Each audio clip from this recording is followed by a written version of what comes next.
Prêcher dans le désert, c'est comme un pet dans l'eau, ça revient à pisser dans un violon. Enfin, ça, c'est l'usage qu'on fait aujourd'hui d'une expression vieille comme Mathusalem. Parce qu'en fait, ces mots sont tirés de la Bible. Dans le jargon contemporain, une personne qui prêche dans le désert parle dans le vide. Elle n'est ni écoutée, pas même entendue. Pourtant, à l'origine, c'était tout simplement l'inverse!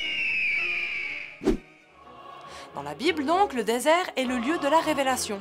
Les foules s'y rassemblent pour boire les paroles proclamées par les prophètes ou messagers de Dieu. À commencer par Ésaïe. Face à l'oppression du peuple hébreu, en bon porte-parole, il fait le job et rassure. Dieu ne les a pas abandonnés, il veille au grain. Dans le récit biblique, il précise même « Une voix proclame, ouvrez les guillemets, dans le désert, préparez le chemin du Seigneur, tracez droit dans les terres arides, une route pour notre Dieu. » Dans les évangiles, on retrouve ces mots, mais la ponctuation, elle, a changé. La voix proclame toujours, mais cette fois-ci, celui qui crie, en l'occurrence Jean-Baptiste, le fait les deux pieds dans le sable. What you gonna do with him, sinner? You gonna turn? Or you gonna burn?